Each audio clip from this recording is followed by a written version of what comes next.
The Sunday morning light filtered through unfamiliar floor-to-ceiling windows, casting geometric shadows across marble I didn't recognize. My head throbbed with the dull persistence of too many cocktails and too little sleep, but the Egyptian cotton robe I'd borrowed from Alessandra felt like wearing a cloud. I cinched it tighter around my waist, bare feet silent against heated floors as I followed the scent of fresh espresso toward what I hoped was the kitchen. The events of the previous night replayed in fragments. The club, Alessandra laughing, dragging me to the dance floor despite my protests. The emergency call at 3 a.m. Her mother, Paula, rushed to the hospital with chest pains. The frantic cancellation of my ride home. Alessandra's exhausted voice insisting I crash at her family's penthouse rather than navigate the city alone at that hour. "Just sleep on the couch," she'd said, pressing keys into my palm. "Everyone's at the hospital. You'll have the place to yourself." Everyone. Right. I rounded the corner into a kitchen that belonged in an architectural magazine. All black granite and stainless steel, with a massive island that could seat 8. The espresso machine gleamed like a sculpture, and I'd managed to coax it into producing something drinkable after 5 minutes of button-pressing experimentation. Now I stood at that island, cup warming my hands, watching the city wake up 20 stories below. My restoration studio would be closed today. Sundays were sacred for someone who spent 6 days a week hunched over centuries-old manuscripts with magnifying glasses and delicate brushes. But my mind was already cataloging the week ahead. The 1847 poetry collection with water damage, the Renaissance cookbook whose binding needed complete reconstruction, the medieval illuminated page that... "Who are you?" The voice came from behind me, low and sharp as a blade drawn in darkness. I spun, espresso sloshing over the rim of my cup and burning my thumb. The man standing in the kitchen doorway made the expansive room feel suddenly smaller, like all the air had been sucked toward him and held captive. He was tall, well over 6 feet, with the kind of presence that made you step back without meaning to. Dark hair, slightly disheveled from sleep, fell across a forehead creased with what I recognized as controlled fury. He wore black sleep pants and nothing else, revealing a torso that suggested either religious dedication to a gym or a profession that required physical readiness. But it was his eyes that pinned me in place, dark, almost black, assessing me with the cold calculation of someone deciding if I was threat or nuisance. I'd never met him. 4 years of friendship with Alessandra, and I'd successfully avoided every family gathering, every holiday dinner, every casual mention of "you should come by the house." Because I knew who lived here. Everyone in the city knew the Romano name, even if they pretended not to. "I asked you a question." He moved further into the kitchen, each step deliberate. Not rushing, but advancing with the certainty of someone who'd never been denied an answer in his life. I set down my cup with more force than necessary, the sharp click echoing in the tension-thick air. "Julia, I'm Alessandra's friend." His expression didn't soften. If anything, the lines around his mouth deepened. "Alessandra doesn't bring friends home. She didn't bring me. She lent me her couch after your mother's emergency last night."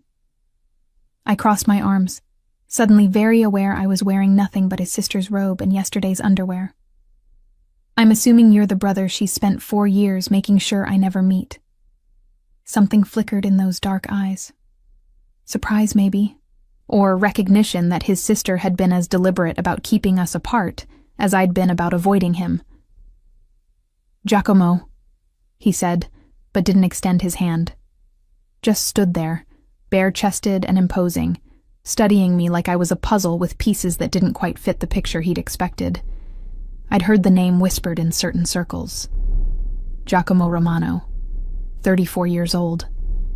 Took over the family business when his father, Giuseppe, stepped back 5 years ago. The business. Everyone knew what that meant, even if the tax return said real estate development and import-export consulting. "You're wearing my robe," he said. I looked down at the charcoal silk. Alessandra said, "That's mine." Hers are in the guest suite. She gave you mine. Heat crawled up my neck, but I refused to show embarrassment. Instead, I channeled every ounce of composure I used when dealing with museum curators who questioned my restoration methods. I'll return it once my clothes are dry. Your sister insisted on washing them because apparently I smelled like a distillery. His jaw tightened almost imperceptibly. You're a drunk friend who crashes on couches?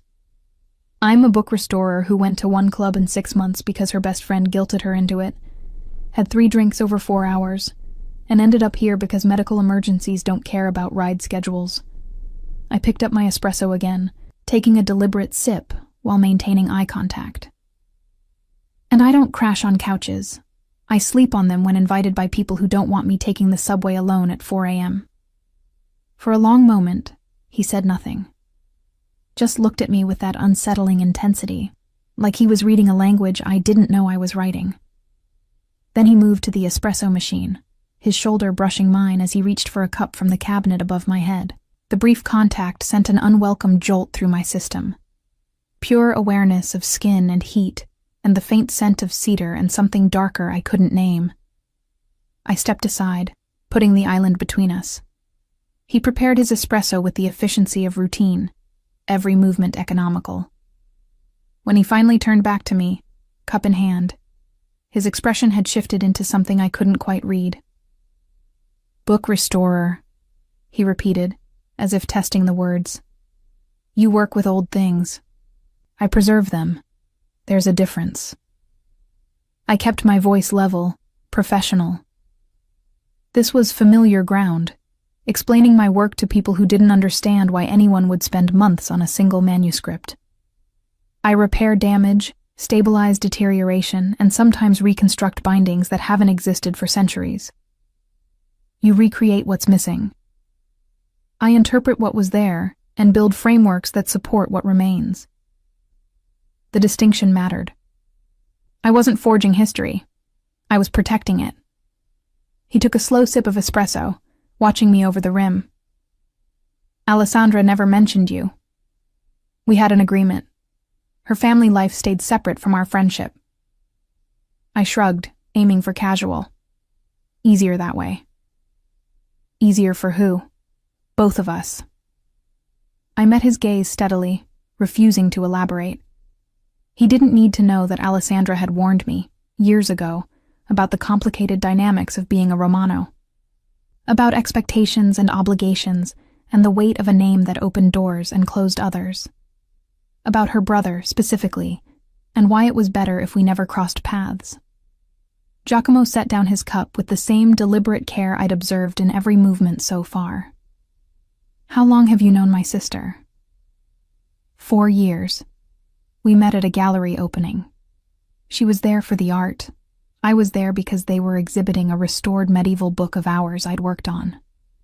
4 years. He said it like he was calculating something, running numbers that didn't add up to his satisfaction. And this is the first time you've been here. I don't make a habit of visiting friends' homes uninvited. But you're comfortable enough to help yourself to my kitchen, to my coffee, to my robe. I felt my temper stir, that part of me that emerged only when someone pushed too deliberately. Your sister offered all 3. If you have a problem with her hospitality, take it up with her. His lips curved into something that wasn't quite a smile. You have a sharp tongue for someone standing in a stranger's kitchen wearing his clothes. You have a lot of questions for someone whose sister's friend I'm supposed to be. Supposed to be, he repeated, latching onto the phrase. Interesting choice of words. I realized my mistake immediately. I am her friend. You meant you're not sure if I believe you.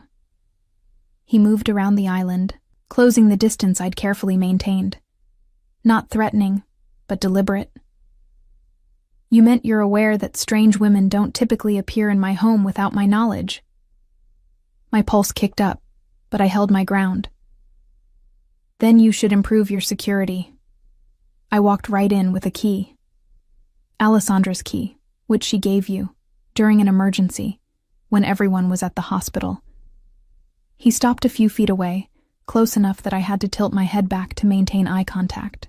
Convenient timing. You think I orchestrated your mother's health scare? Disbelief colored my voice. That's paranoid even for... I stopped myself, but not quickly enough. Even for what? His tone dropped lower, dangerous. Finish that thought. I should have backed down, should have apologized, explained, smoothed over the insult I'd nearly voiced. But something about him, about the way he looked at me like I was either lying or irrelevant, brought out a recklessness I usually kept buried under layers of professional caution and careful politeness. Even for someone with your reputation, I said quietly. I've heard the stories, Giacomo. Everyone has. But I'm not part of whatever world you inhabit. I'm a restorer who works in a studio barely larger than this kitchen, who spends her days with glue and century-old paper. I'm not a threat. I'm not even interesting enough to be suspicious of. His expression shifted again, that unreadable mask cracking just enough for me to glimpse something underneath. Not anger, something closer to intrigue. You know who I am, he said. Not a question. I know what people say. I don't know if it's true, and I don't want to know. I picked up my cup, needing something to do with my hands. I'm here by accident. I'll be gone as soon as my clothes are dry, and Alessandra confirms her mother is stable. Then you can forget you ever saw me. I don't forget faces. The way he said it made my skin prickle. Not a threat, a statement of fact, delivered with the casual certainty of someone who'd trained himself to catalog and remember every detail. Before I could respond, my phone buzzed on the counter. Alessandra's name lit up the screen. I grabbed it, grateful for the interruption. Hey, how's your mom? False alarm, thank God. Panic attack, not cardiac. They're keeping her for observation, but she's okay.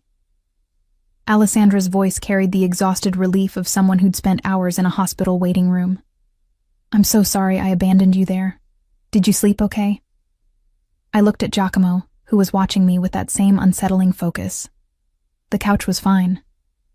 Good. Listen, we're going to be here a few more hours. Can you stay put? I'll bring breakfast when I get back, and we can... Actually, I should probably head home. I have work to prep for tomorrow. Julia? Alessandra's tone shifted into something more serious. Did something happen? You sound weird. Nothing happened, I paused, choosing words carefully with her brother standing 3 feet away. I met Giacomo. Silence on the other end. Then, quietly, Oh. Yeah. Is he being an ass? Put him on. I'll tell him to. It's fine. We're fine.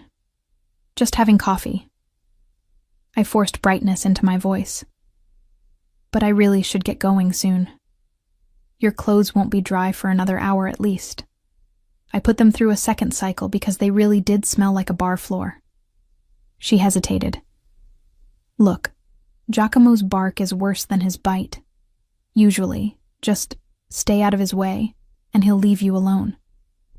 I glanced at the man in question, who had moved to lean against the counter, arms crossed over his bare chest, clearly not planning to leave me alone anytime soon. Sure, I lied. I'll see you when you get back. I ended the call before she could press further. Giacomo raised an eyebrow. Lying to my sister? Omitting details? There's a difference. You seem to make a lot of distinctions. Precision matters in my work. In mine, too. He straightened, rolling his shoulders in a way that emphasized the breadth of them. Alessandra said I should leave you alone. That would be ideal. But I don't take orders from my little sister. He picked up his espresso cup, drained the last of it, and set it in the sink with careful deliberation. And I'm curious about the woman who's been her closest friend for 4 years without ever setting foot in this house. Some of us value privacy. Some of us have reasons for staying invisible. He turned back to face me fully. Which is it for you, Julia? The way he said my name, rolling the syllables with precision, tasting each one, made something in my chest tighten. I'd heard my name 1,000 times, but never quite like that. Never with that particular weight. I set down my empty cup, my restoration instincts kicking in. When faced with something fragile or dangerous, the best approach was careful handling and strategic retreat. "I'm going to check on my clothes," I said, moving toward the doorway. He didn't stop me, but his voice followed me out. "The laundry room is down the hall, third door on the left." I paused, glancing back. "How did you know I didn't know where it was?" His smile was slight, knowing. "Because if you knew this house well enough to find the laundry room, you'd know better than to use my espresso machine." I walked away before he could see my reaction, my heart beating faster than it should from a simple conversation in a kitchen. Behind me I heard him move, heard water running as he rinsed his cup. Normal. Domestic sounds that felt surreal coming from a man whose reputation suggested he was anything but ordinary.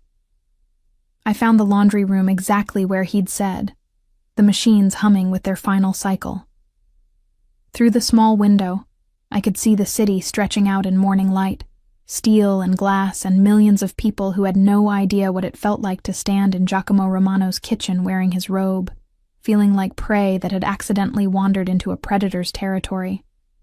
The machine beeped. I transferred my clothes to the dryer, started the cycle, and leaned against the warm metal, closing my eyes. 45 minutes. That's how long until I could dress, leave and return to my carefully constructed life, where dangerous men were confined to history books, and the only tension I managed was in leather bindings and paper fibers. 45 minutes, and then I'd never have to see him again. When I opened my eyes, he was standing in the doorway. "You're persistent," I said, aiming for annoyed but landing somewhere closer to breathless. "You're still here." He leaned against the doorframe, and I noticed details I'd missed before. A faint scar along his jaw, calluses on his hands that didn't match the luxury of his home, the way he held himself, not relaxed, never relaxed, but coiled. Ready. "My clothes are drying." "I can see that." His gaze dropped briefly to the spinning dryer, then back to me. "You're uncomfortable. I'm in a stranger's laundry room wearing his robe. It's not exactly my comfort zone. But you're not afraid." I considered lying, decided against it. Should I be? He was quiet for a moment, that calculating look returning. "Most people are. Of me. Of this house. Of what they think they know." "I'm not most people." "No," he agreed. "You're not." The dryer hummed between us, filling the silence with its steady rhythm. Outside the window, the city continued its Sunday morning routine, oblivious to the strange tension trapped in this small room. "Alessandra never told me she was protecting you from me," he said finally. "I thought she was protecting me from her friends, from people who wanted access to the family. Maybe she was protecting us both. From what?" I met his eyes, seeing past the intimidation to something else. Curiosity, genuine interest. The same look I got when examining a manuscript and finding unexpected damage beneath the surface, the urge to understand what caused it, how deep it went, whether it could be repaired. "From complications," I said softly. His laugh was short, humorless. "Too late for that." Before I could ask what he meant, the dryer beeped its completion. I moved to open it, but he was faster, reaching past me to pull out my clothes. The heat from the dryer mixed with the heat from his proximity, and I found myself pressed back against the machine, trapped between warm metal and warmer skin. He handed me the bundle of clothes, his fingers brushing mine. "Get dressed. I'll make you breakfast before you go." "You don't have to." "I know." He stepped back, giving me space. "But Alessandra would never forgive me if I let her friend leave hungry. And despite what you might think, I'm not entirely uncivilized. Then he was gone, leaving me alone with my warm clothes and the lingering scent of cedar. I dressed quickly in the laundry room, grateful to be back in my own jeans and sweater, even if they were wrinkled from the dryer. The robe I folded carefully, running my fingers over the silk before setting it aside. When I returned to the kitchen, Giacomo had dressed, black jeans and a white Henley that somehow made him look more dangerous than the bare chest had. He was at the stove, doing something with eggs and vegetables that smelled impossible to resist. "Sit," he said without turning around. I sat at the island, watching him work. His movements were efficient, practiced.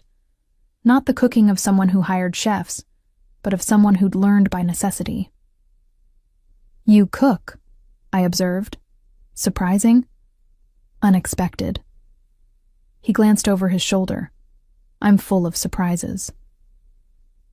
The omelet he slid in front of me 5 minutes later was perfect. Fluffy, golden, filled with herbs I couldn't name, but tasted like something between memory and promise. I ate in silence, aware of him watching me between sips of fresh espresso. When I finished, I pushed the plate away and met his gaze. "Thank you. For breakfast. For not throwing me out." "Why would I throw you out?"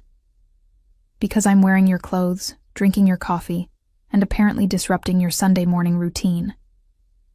"You assume I have a routine." "Everyone has a routine. Mine is coffee, studio, 12 hours of meticulous work, home, sleep, repeat." I stood, collecting my plate. "What's yours?"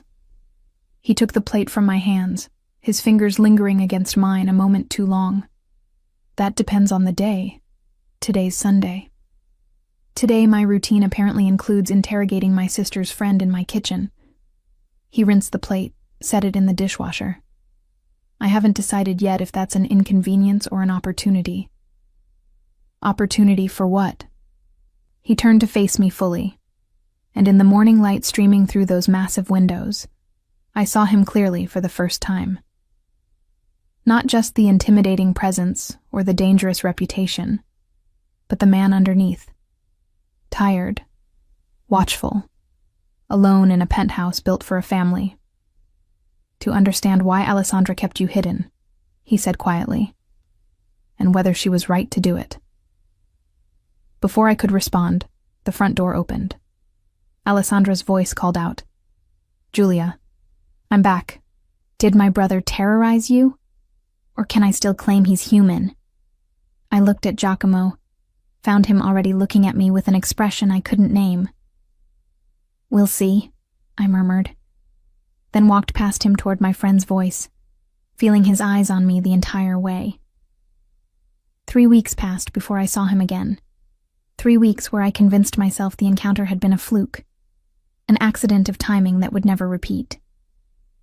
I returned to my studio in the historic district, to the familiar smell of leather and aged paper, to the rhythm of careful work that required patience, measured in millimeters and hours, measured in breaths held while applying adhesive to surfaces that could disintegrate under the wrong pressure.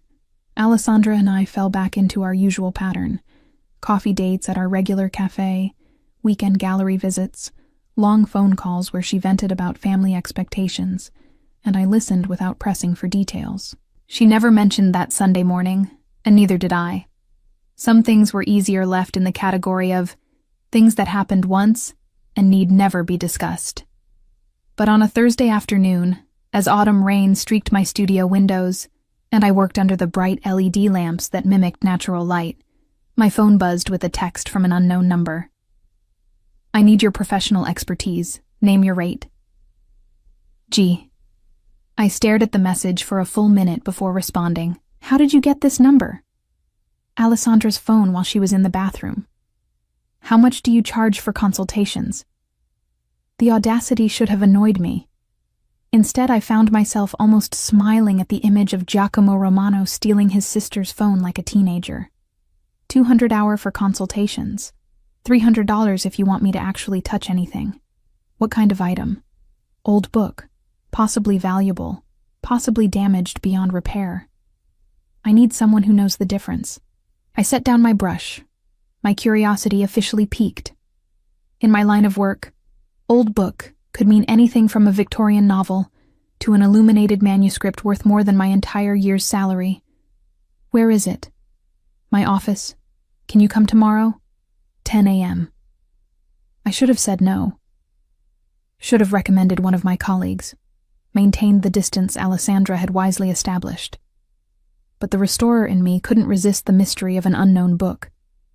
And if I was being honest with myself, another part of me wanted to see him again. To prove the tension in his kitchen had been imagined.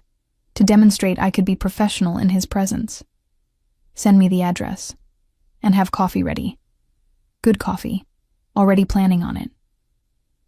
The address he sent was downtown, in one of those buildings where the lobby required 3 forms of security clearance, and the elevator buttons went up to 40.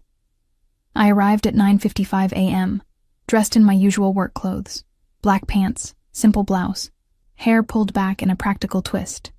Professional armor. The receptionist, a woman in her 50s with sharp eyes and sharper suit, looked up as I approached. Julia Ferretti? That's me. Mr. Romano is expecting you. 40th floor, corner office. Angelo will escort you. Angelo materialized from a side door, tall, built like he ate weights for breakfast, with the watchful eyes of someone trained to see threats in shadows. He didn't speak as we rode the elevator up, just positioned himself between me and the door in a way that was probably unconscious habit. The 40th floor opened onto a reception area that managed to be both luxurious and austere. Dark wood, leather seating, and a view of the city that probably cost more per square foot than most people's homes. This way, Angelo said, his first words since we'd met.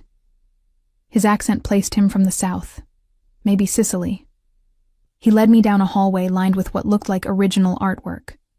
Not reproductions, but pieces I recognized from auction catalogs. A Caravaggio sketch, a Bernini study. Either Giacomo had excellent taste or excellent advisors. The corner office at the end of the hall had floor-to-ceiling windows on 2 walls, a massive desk that looked hand-carved from a single piece of walnut, and bookshelves that made my restorer's heart skip several beats. First editions. Rare volumes. Manuscripts I could see even from the doorway were in desperate need of attention. Giacomo stood at the window, phone to his ear, speaking rapid Italian too low for me to catch. He'd exchanged Sunday morning casual for what I assumed was his working uniform. Black suit, white shirt with the top 2 buttons undone, no tie. The kind of calculated informality that probably intimidated everyone he met. He turned as Angelo announced me, ending his call mid-sentence. Julia, punctual. You're paying by the hour. Seemed wasteful to be late. I stepped further into the office, my attention already drawn to the bookshelves. Are all of these yours? Collected over the years, some inherited, some acquired. He moved to his desk, where a cloth-wrapped bundle sat waiting. But this is what I need you to see. I approached carefully, setting down my equipment bag and pulling on the cotton gloves I always carried. May I? He gestured permission. I unwrapped the cloth slowly, and my breath caught. The book beneath was small, maybe 8 inches by 6, bound in leather that had once been dyed a rich burgundy, but had faded to mottled brown with age. The binding was loose, the spine cracked, but the craftsmanship visible in the hand-tooled cover design suggested something special. Where did you get this? I asked, carefully opening to the title page. My grandfather's estate. It was in a box of papers no one bothered sorting through until last month. He leaned against his desk, watching me work. The attorney handling the estate thought it might be worth having appraised. The title page was in Latin, hand-lettered in what looked like 15th century script. I felt my pulse quicken, the kind of excitement that came from recognizing something significant. This is a manuscript, I said softly, turning pages with the reverence they deserved. Not a printed book, hand-copied, probably by a monk or professional scribe. I examined the marginalia, the decorated initials. Late 1400s, I'd guess. Italian origin, based on the script style. What's it worth? I looked up, found him watching me with that same intense focus from his kitchen. Depends on what it is. Could be a few thousand if it's a common religious text. Could be 100,000 or more if it's something rare. I turned another page, squinted at the faded ink. I'd need to do a full assessment. Research the text, verify the age, check for any provenance documentation. How long? 2 weeks minimum for a preliminary assessment. Longer if you want a complete historical analysis and restoration plan. He nodded slowly. And if I wanted you to restore it? Return it to readable condition? Months, maybe a year, depending on the extent of damage. I closed the book carefully, running my gloved fingers over the cover. This kind of work can't be rushed. Every page needs individual attention. Every repair needs to be reversible in case future technology offers better solutions. You care about the future of books you'll never see again. It wasn't a question, but I answered anyway. I care about preservation. These objects survived centuries of war, weather, and neglect. If I can give them another few centuries, that matters. He studied me for a long moment. Most people in my experience only care about what benefits them directly. Then you're talking to the wrong people. His smile was slight but genuine. Apparently. Angelo appeared in the doorway. Boss, Marino's here for the 10:30. Giacomo's expression shifted instantly, from almost relaxed to entirely cold. Put him in conference room 2. I'll be there in 5. Angelo withdrew, and I started rewrapping the manuscript. I should go. Send me high-resolution photos of every page, and I'll start preliminary research. Stay. I paused, looking up. What? The meeting. Stay for it. He moved to a cabinet, poured 2 glasses of water from a crystal decanter. I might need your professional opinion on something. I'm a book restorer, not a business consultant. Marino collects rare books, claims to be an expert. I'd like someone who actually knows what they're talking about in the room. I should have refused. Should have recognized this for what it probably was.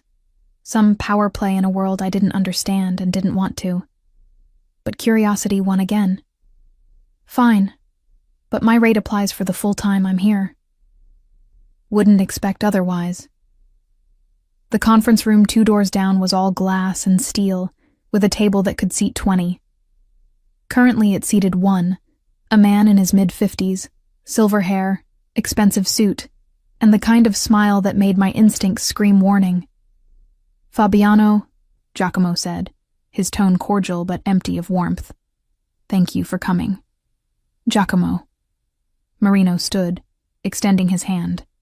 They shook with the careful choreography of people who trusted each other about as far as they could throw pianos. I wasn't aware we'd have company. Julia Ferretti. She's consulting on some items from my grandfather's estate. Giacomo gestured for me to sit, took the chair at the head of the table. I thought her expertise might be relevant to our discussion. Marino's eyes assessed me with the quick calculation of someone used to identifying leverage. A pleasure. You're an appraiser? Restorer, I corrected. I work with manuscripts and rare books. Fascinating field. His smile widened. I'm something of a collector myself. Perhaps you've heard of my library? I had. Anyone in the rare book world had heard of Fabiano Marino's collection.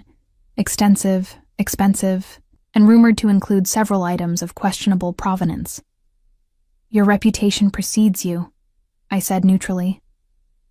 Giacomo's mouth twitched, almost amusement at my diplomatic non-answer. The meeting that followed was a masterclass in veiled threats and careful negotiation. Marino wanted something. Property rights to a warehouse district near the docks. Giacomo had those rights and no apparent intention of selling.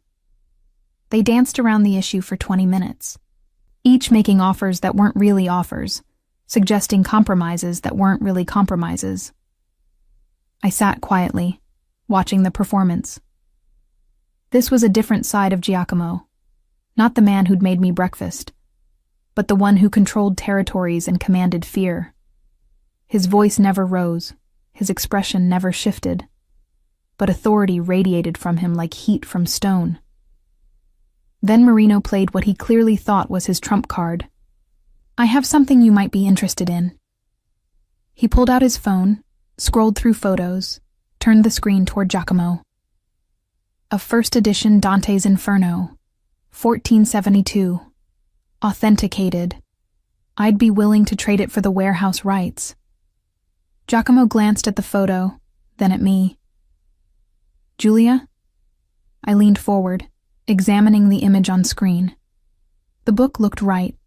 Correct binding style, appropriate aging, the kind of piece that would make any collector salivate. But something was off. "May I?" I gestured for the phone. Marino handed it over, confidence written across his face. I zoomed in on the title page, examined the typography, the spacing, checked the image of the colophon, the printer's mark at the end. Then I handed the phone back. "It's a fake." Silence dropped like a stone. Marino's smile froze. "Excuse me?" "The typeface is wrong for Nicholas Laurenti's print shop. He used a specific font design that's documented in multiple surviving examples from that period. This is close, but not exact." I kept my voice professional, factual. "Also, the paper shows aging consistent with perhaps 200 years, not 500. Someone did an excellent job artificially distressing it, but the fiber composition is wrong for 15th century Italian paper mills." Marino's face had gone carefully blank. "You're mistaken." "I'm not." I pulled out my phone, found reference images from legitimate 1472 Dante editions. "See the difference in the letter forms? The spacing between lines? Whoever forged this was skilled, but they used modern references instead of studying actual period examples." Giacomo's expression hadn't changed, but something in his eyes had sharpened. "Fabiano, you tried to trade me a counterfeit. The authentication documents can be forged as easily as the book." Giacomo stood slowly, buttoning his suit jacket. "This meeting is over. Giacomo, there's been a misunderstanding. The only misunderstanding is that you thought I wouldn't verify your claims." His voice dropped lower, colder. "The warehouse stays mine, and you'll leave now, before I decide this insult requires a more direct response." Marino left, his earlier confidence shattered into careful retreat. After the door closed, Giacomo turned to me. "How certain are you?" "Completely. I'd stake my professional reputation on it." I met his gaze steadily. "That book is worth maybe 5,000 as a curiosity, not the 500,000 a genuine first edition would command." He nodded once, then smiled, the first genuine smile I'd seen from him. "You just saved me from a very expensive mistake. That's what you pay me for." "No." He moved closer, and I caught that cedar scent again. "I pay you to assess and restore books. You just demonstrated you're worth significantly more than your hourly rate." My pulse kicked up, but I kept my expression neutral. "Flattery doesn't get you a discount." "Good. I don't want to discount you." Before I could parse that statement, my phone buzzed. Alessandra, asking if I wanted to grab lunch. I glanced at the time, 12:30 already.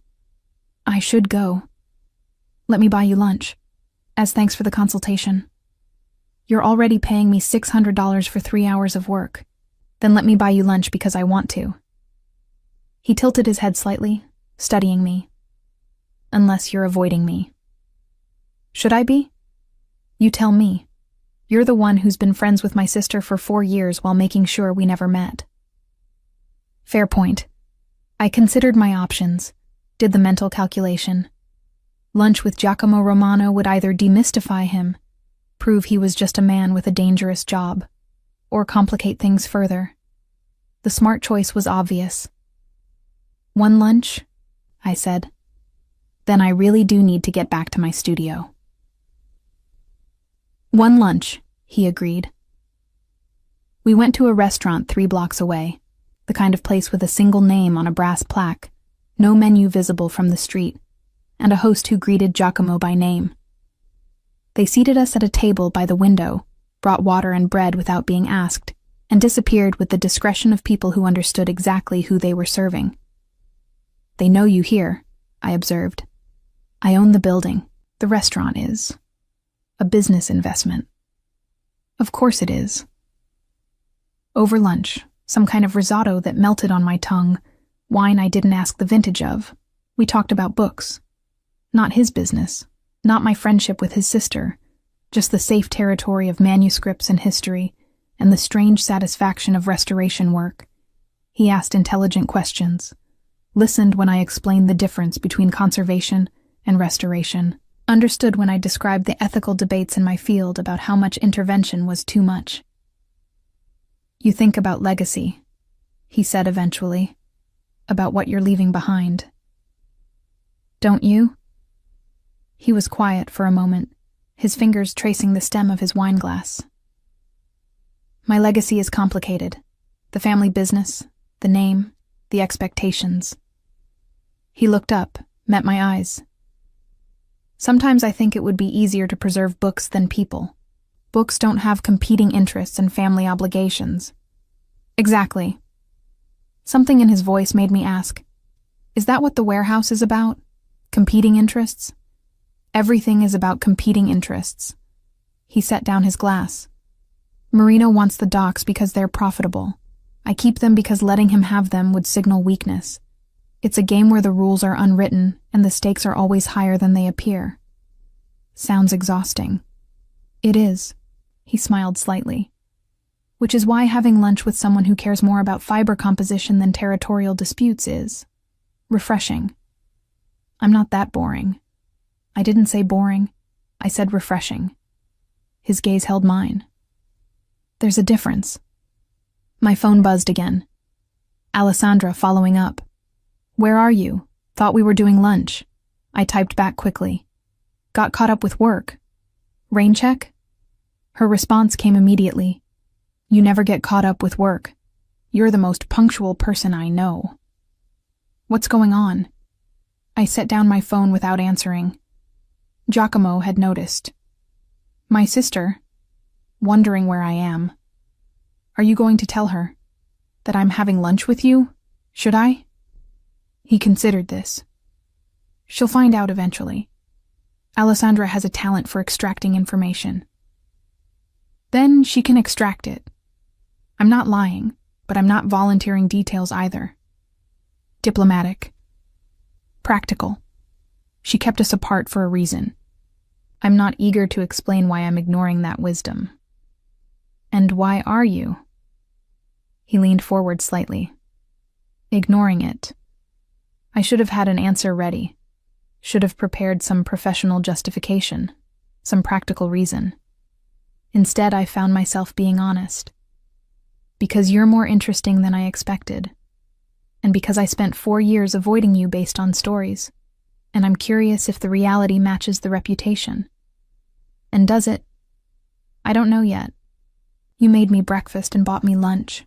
Hard to be terrified of someone who feeds me." His laugh was genuine, surprising. "That's your metric? Whether I'm dangerous depends on whether I've provided meals. It's as good a metric as any." We finished lunch, and he walked me back toward my studio. 2 blocks from my building, we passed a bookstore, one of those rare places that still sold actual antiquarian volumes, instead of coffee table books and bestsellers. I paused at the window, caught by a display of medieval manuscripts, facsimiles probably, but beautifully done. "You want to go in?" Giacomo observed. "I always want to go in. I practically live in places like this." I glanced at him. "But you probably have actual work to get back to." "My afternoon is clear until 4. He pushed open the door, holding it. "After you." We spent an hour in that bookstore. He watched me examine volumes. listened to me explain why certain bindings mattered, asked questions that showed he was actually absorbing the information. The owner recognized both of us, me from frequent visits, him from reputation, and left us alone to browse. "You're happy here," he said as we left, my arms full of 3 volumes I absolutely didn't need but couldn't resist. More than in restaurants or offices. Books don't judge me. Neither do I. I looked at him, found his expression serious. "Don't you? Earlier you thought I was suspicious, a threat hiding in your kitchen." "I thought you were unexpected. I've since revised my assessment." "To what?" "Complicated." He took the books from my arms, carrying them despite my protests. In a way I didn't anticipate and don't quite know what to do with. We'd reached my studio, a converted warehouse space I shared with 2 other restoration specialists. The afternoon light slanted through high windows, illuminating dust motes and the familiar chaos of my work table. Giacomo set down my books, taking in the space. "This is where you work." 5 days a week, sometimes 6, sometimes 7 if I'm on a deadline. I hung up my jacket, suddenly aware of how humble my studio looked compared to his office. But I refused to apologize for it. This was mine, built on skill and persistence, not inherited or intimidated. He moved to my work table, examining the manuscript I'd left partially disassembled. "What is this?" 15th century Book of Hours, private commission. The owner's great-grandmother brought it from France, and 3 generations of neglect nearly destroyed it. I joined him, pointing out the damage. "See how the binding's completely separated? And the water staining on these pages. Can you fix it?" "I can stabilize it. Return it to usable condition. But the water damage is permanent. I can only prevent it from getting worse." He was quiet, studying the delicate pages. When he looked up, his expression had softened into something I couldn't quite identify. "You really do care about these objects. They're pieces of history. Someone took the time to create this, to write out prayers by hand, to decorate margins, to bind it in leather they probably cured themselves. That matters. Even though it's broken, especially because it's broken, nothing worth preserving stays perfect." The words hung between us, loaded with meanings I hadn't intended but couldn't take back. Giacomo checked his watch, and I saw the shift back into businessman. "I should go. I have that 4 o'clock. "Of course." I walked him to the door. "Thank you for lunch. Thank you for saving me from Marino's fake Dante." At the threshold he paused. "Julia?" "Yes?" "I'm going to see you again. Not for work, not because of Alessandra, because I want to." My heart kicked against my ribs. That's probably not a good idea. Probably not. He smiled, dangerous and honest. But I stopped caring about good ideas when you walked into my kitchen wearing my robe. Then he left, and I stood in my studio doorway, watching him disappear down the street with his security trailing at a discreet distance. My phone buzzed. Alessandra. Persistent. "Seriously, where did you disappear to? You're being weird." I stared at the message, then at the 3 books Giacomo had carried for me, now stacked on my table beside the manuscript I was restoring. "Complicated," he'd said. He had no idea. The manuscript from Giacomo's grandfather turned out to be something extraordinary. I'd spent 2 weeks researching, cross-referencing, consulting with colleagues across Europe. The Latin text was a previously unknown medical treatise from 1489, written by a physician whose other works had been lost to time. If authenticated, and I was 90% certain of the attribution, it would be worth somewhere in the range of 200,000 euros. I drafted my preliminary report, included photographs and analysis, and sent it to his email on a Wednesday afternoon.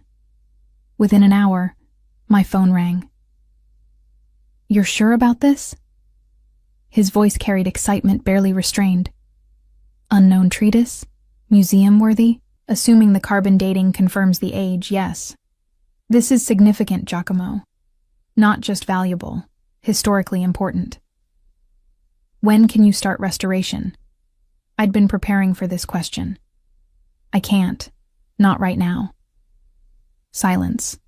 Then carefully. Why not? I'm booked through next spring with other projects. Some of them are institutional commissions I can't defer. The earliest I could start on your manuscript is May. That's 7 months away. I know, I'm sorry. I can recommend other restorers who specialize in this period. No. Flat. Final. If you can't do it now, I'll wait. But I want you. Something about the way he said it made heat crawl up my neck. 7 months is a long time. Then I'll have 7 months to convince you to move my project up the schedule. Giacomo, have dinner with me. Tonight. The sudden shift caught me off guard. What? Dinner. To celebrate finding out my grandfather's forgotten book is worth a fortune. His tone had changed. Less business and more something else. Unless you're busy. I looked at my work table, at the book of hours that needed another 3 hours of attention tonight if I wanted to meet Friday's deadline. I have work. You always have work. One dinner won't destroy your schedule. He was right, which annoyed me. Fine, but somewhere casual. I'm not dressing up on a Wednesday. Deal? I'll pick you up at 7. He hung up before I could argue the logistics. At 6:45, I was still in my studio, cursing my inability to say no while trying to make my work clothes look intentional rather than haphazard. Black pants, silk blouse, hair down instead of pulled back. The best I could manage without going home to change. At 6:58, a sleek black car pulled up outside. Not a driver, Giacomo himself behind the wheel, which surprised me. He stepped out wearing dark jeans and a charcoal sweater that probably cost more than my monthly rent, but at least wasn't the full suit armor. You look good, he said, as I slid into the passenger seat. You look like you're trying not to look like yourself. His smile flashed. Is it working? Not even slightly. You still radiate danger and expensive cologne. The cologne is bergamot and cedar, and I'll take danger as a compliment. He drove us to a restaurant in the old district. Stone walls, candlelight, the kind of intimate space where conversations stayed private. We were shown to a corner table, brought wine without ordering, left alone with menus we barely glanced at. Tell me about the manuscript, he said once we'd both settled. The parts you left out of the report. So I did. Explained the physician's background, the context of late 15th century medical knowledge, why this particular text mattered in the history of anatomy and treatment. He listened with complete focus, asking questions that showed genuine interest rather than polite engagement. You light up when you talk about this, he observed. Your whole face changes. This is what I love. Discovering lost knowledge, preserving it for people who'll come after us. No desire for fame, recognition. I get recognition in my field. That's enough. I took a sip of wine, studying him over the rim. What about you? You inherited this empire. Did you want it? His expression shifted, became more guarded. One is complicated when you're born into expectations. That's not an answer. No, he agreed. It's not. We ordered food that arrived in careful courses. Between bites, the conversation drifted to safer topics, books we'd read, places we'd traveled, the strange satisfaction of work done well. He told me about his sister's relentless matchmaking attempts, her insistence he needed to settle down with someone suitable. Suitable, I repeated. What does that even mean? Someone from the right family, the right background, someone who understands the business and won't ask uncomfortable questions about how wealth gets made and maintained. Sounds romantic. His laugh was bitter. Romance isn't typically part of these arrangements. But you've avoided them so far. I have. He leaned back, wine glass in hand, much to my father's frustration.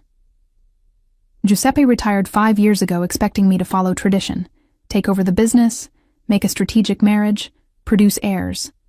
I've managed 2 out of 3. No heirs, no marriage. His gaze held mine. No one suitable has appeared. Something in his tone made my pulse quicken.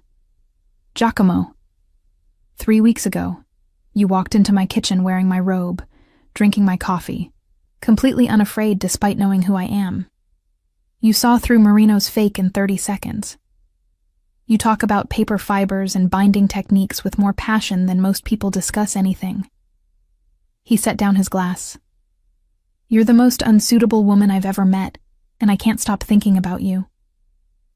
I should have expected this, should have seen it building through lunches and bookstore visits, and the way he looked at me when he thought I wasn't paying attention.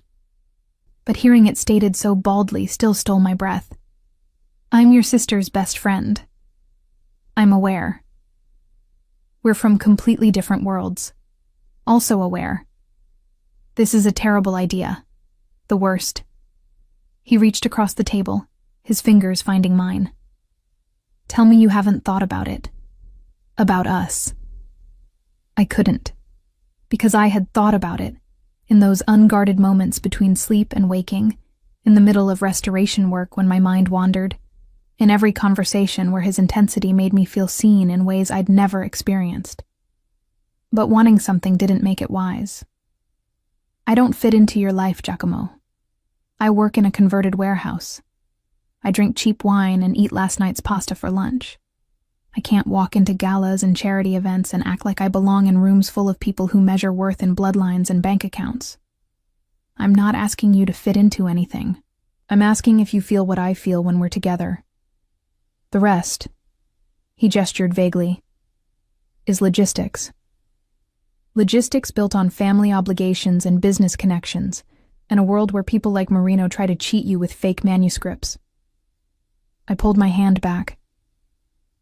I've watched Alessandra navigate that pressure her whole life. I know what it costs. Then let me be clear about what I'm proposing.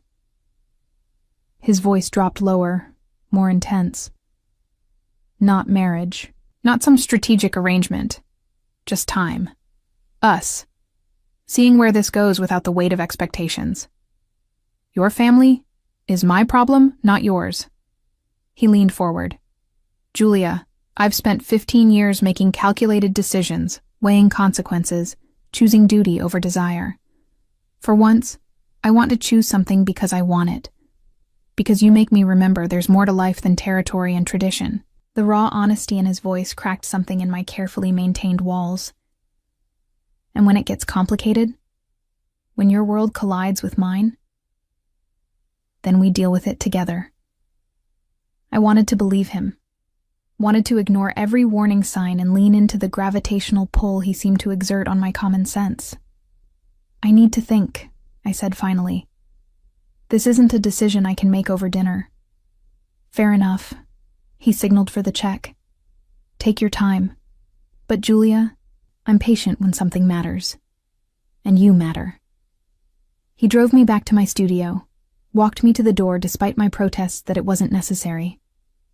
Under the streetlight, he looked younger somehow, less the intimidating businessman, and more just a man hoping for an answer he wanted. I mean it, he said. No pressure. Think about what you want, not what you think you should want. Then he left, and I climbed to my studio, my mind spinning through implications and possibilities, and the memory of his hand covering mine. I called Alessandra before I could talk myself out of it. Hey, she answered, sounding distracted. What's up? I need to tell you something, and you're going to be angry. Her attention sharpened. What did you do? I've been seeing your brother. Not seeing exactly, but spending time with. He hired me to assess a manuscript, and then we had lunch, and then dinner tonight. And, wait, what? Her voice rose. Giacomo? My brother Giacomo? How many brothers do you have? One is more than enough. I heard her moving, a door closing. Are you serious right now? When? How? Why didn't you tell me? It just happened. Started happening. After that Sunday, I stayed over. I paced my studio, phone pressed to my ear. He found my number, asked me to look at a book, and it spiraled from there. She was quiet for a long moment. When she spoke again, her voice had gone flat. He asked you out. He did. And you said yes. Eventually. Julia. She sounded tired. Do you have any idea what you're getting into? Some. Maybe, I don't know. I stopped pacing, pressed my forehead against the cool glass of my window. That's why I'm calling. You kept us apart for 4 years. Tell me why. Really why? Another pause, then a sigh. Because he's complicated in ways you can't understand until you're already tangled up in them. Because his world has rules that don't make sense until you've broken them and seen the consequences. Because... Her voice cracked slightly. Because I love you both, and I don't want to watch what happens when your world collides with his. He said the same thing, about logistics. Logistics?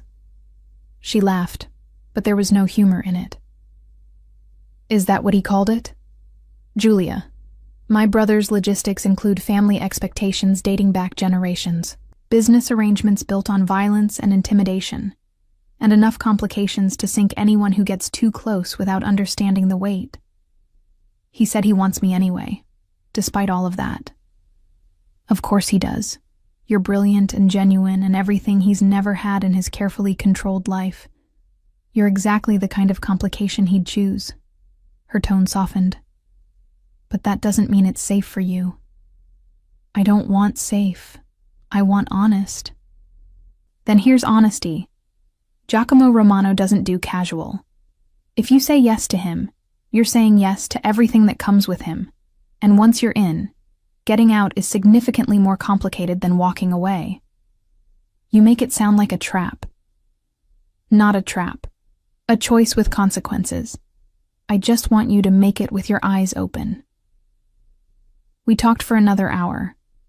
Alessandra filling in details about her family's business, about the pressure Giacomo had been under since taking over, about the arranged marriage their father had been pushing, about Giacomo's track record with relationships, brief, strategic, carefully contained. He's never brought anyone around the family, she said.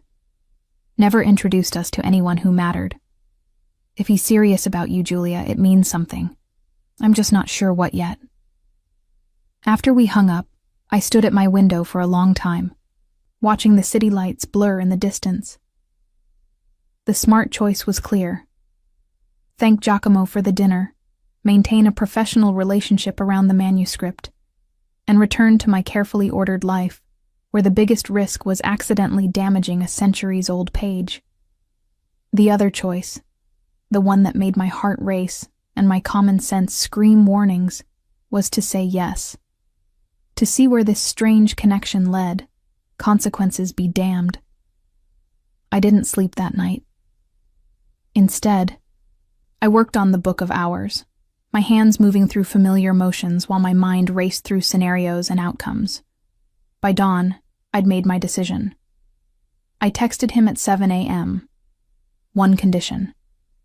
When this gets complicated, not if, when, you don't hide me from the complications. I'm in this with eyes open or not at all.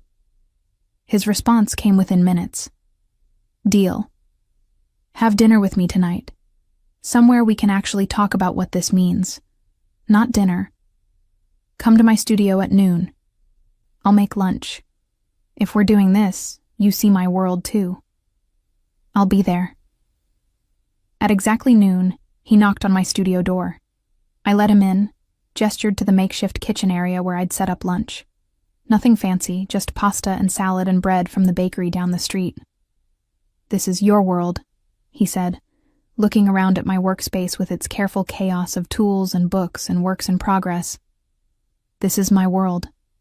No pretense, no expensive wine, no strategic seating arrangements. Just work and food and honesty. We ate at my work table, pushed to make room for plates. And between bites, we negotiated. What we wanted, time together, honesty, the freedom to see where this connection led. What we needed, boundaries with Alessandra, discretion around his business, understanding that my work came first just as his did. What we feared, his family's reaction, the inevitable collision of our different worlds, the possibility that wanting something wasn't enough to make it work. I can't promise this will be easy, he said, pushing his empty plate aside. My life comes with complications you haven't seen yet. And my life comes with a complete inability to compromise on my work and a stubborn streak that drives most people crazy. I met his eyes. But I want to try. If you're willing to be patient with me learning to navigate your world, then we have a deal. He extended his hand across the table, formal and slightly ridiculous in the context. I took it, felt the warm grip that sealed something neither of us fully understood yet. One more thing, I said. We tell Alessandra together. I don't want her finding out from someone else or feeling like we went behind her back more than we already have. He nodded. This weekend, we'll take her to dinner and explain. What we didn't know, as we shook hands over lunch in my studio, was that Alessandra had already set something in motion that would complicate things far beyond what either of us had anticipated. Alessandra took the news better than I'd feared, and worse than I'd hoped. We met at a quiet restaurant Saturday evening, neutral territory where no one had home advantage. She arrived 15 minutes late, which I recognized as a power move. Her brother recognized it too, if the slight tightening around his eyes was any indication.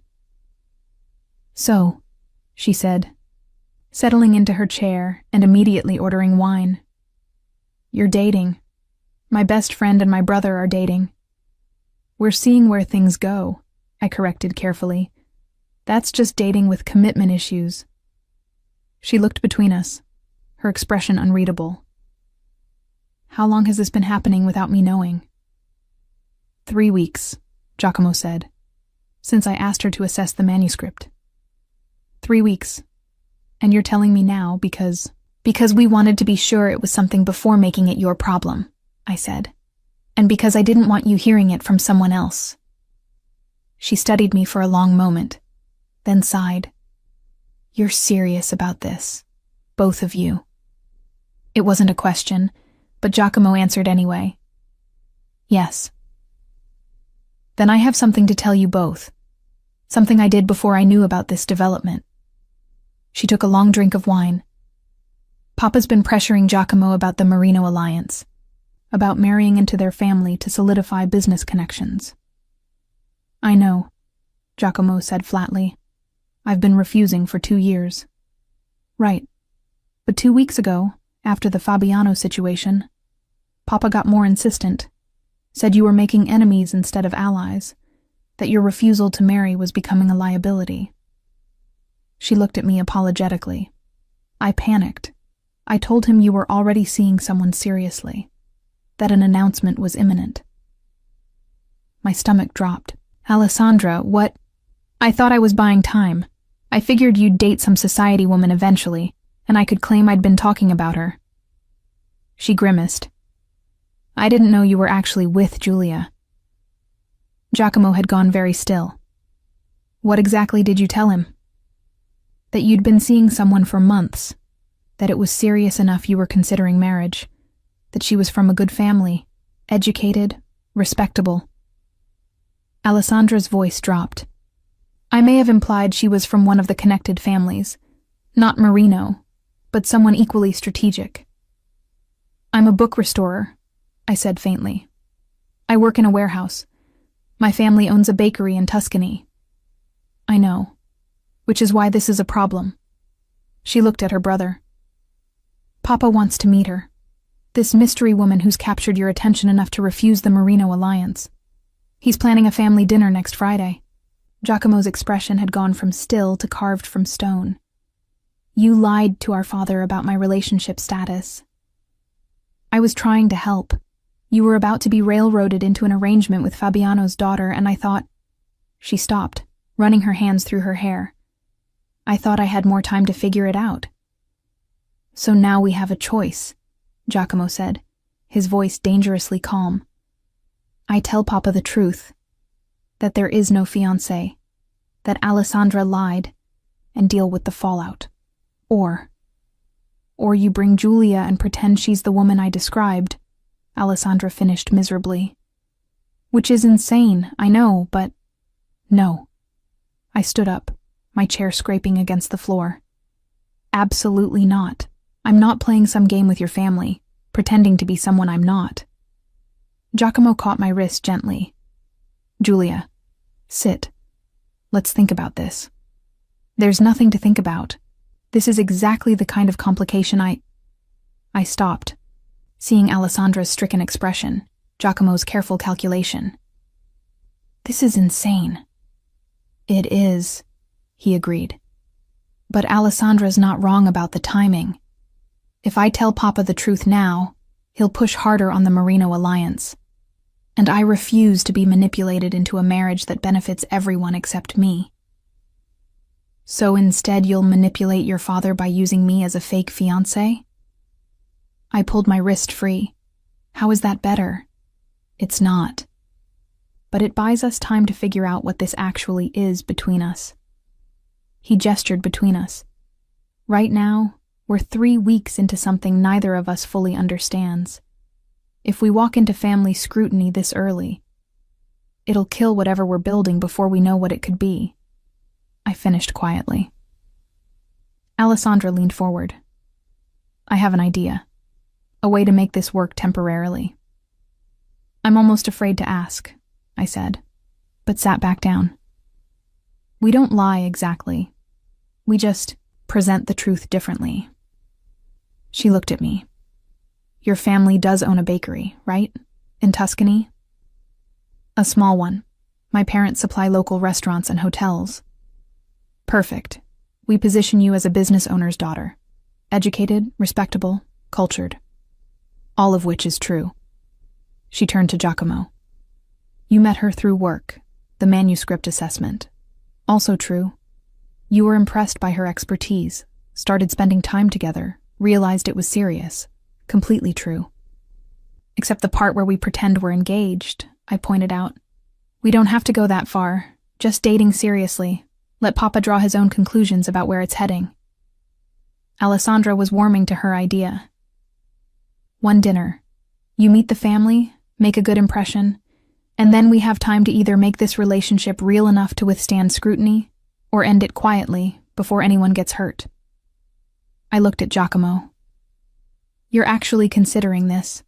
I'm considering whether 6 months of fake relationship is better than 20 years of real misery in a strategic marriage. He met my eyes. I'm also considering that if we do this, if you agree to one dinner, one performance, you'll be giving me something no one else has. A choice about my future. That's not fair. You're making this about noble sacrifice when it's really about manipulation and lies. You're right. It's not fair.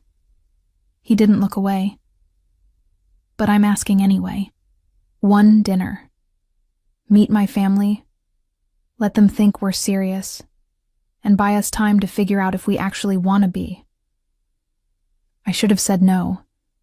Should have walked away from the entire mess. Gone back to my studio and my manuscripts and my uncomplicated life. But I looked at Alessandra's guilty desperation, at Giacomo's careful control hiding what I'd learned to recognize as vulnerability, and felt my resistance crumbling. One dinner, I said finally. But we do this my way. I don't lie about who I am or where I come from. If they ask about my family, I tell them the truth. No pretending to be society or connected or anything I'm not. Agreed, Giacomo said immediately. And after this dinner, we reevaluate. If it's too complicated, if your family becomes a problem, we end this before it gets worse. Fair. And you owe me, I added, pointing at Alessandra. You owe me so much gelato and wine, and listening to me complain about my problems without making them about your family for at least a year. She smiled, relieved. Deal. I'm so sorry, Giulia.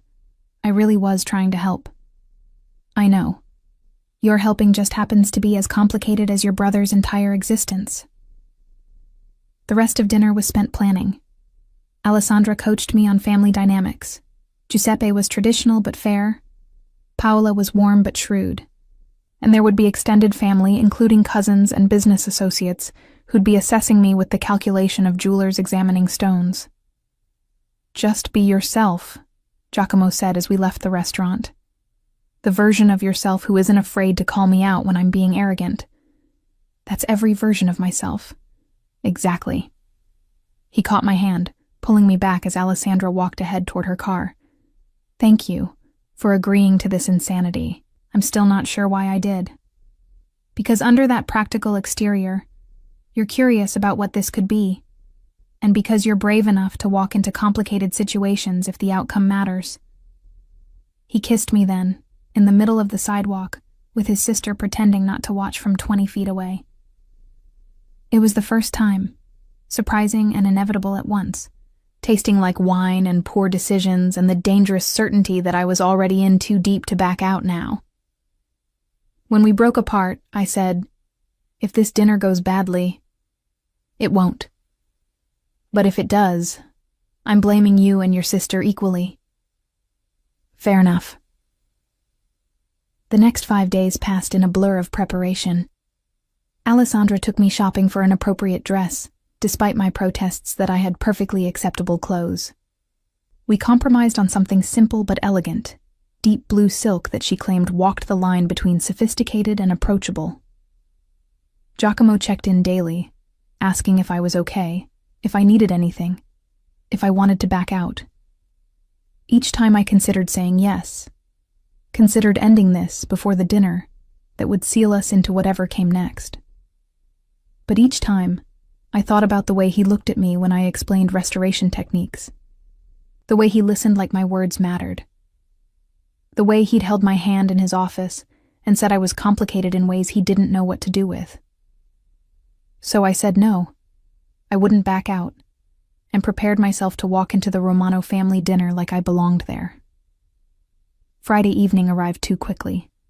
Giacomo picked me up at 6, looking devastating in a dark suit that made his eyes even more intense. "You're nervous," he observed as I slid into his car. "I'm terrified. There's a difference. You faced down my interrogation in my kitchen wearing nothing but a robe. You exposed Marino's fraud in front of him. You can handle my family. Your family thinks I might marry you someday, slightly higher stakes than manuscript authentication." He reached over, took my hand. "If anyone makes you uncomfortable, we leave. No questions, no explanations. We just go. You can't leave your family dinner because someone made me uncomfortable. Watch me." The certainty in his voice steadied something in my chest. The Romano family estate was in the hills outside the city, a sprawling villa that managed to be both fortress and home. Security at the gates recognized Giacomo's car, waved us through without stopping. "You grew up here," I said, taking in the manicured grounds. "Until I moved to the city penthouse 5 years ago. My parents still live here. Alessandra has an apartment in the guest house." He pulled up to the main entrance. "Ready?" "Not even slightly." "Perfect. Me neither."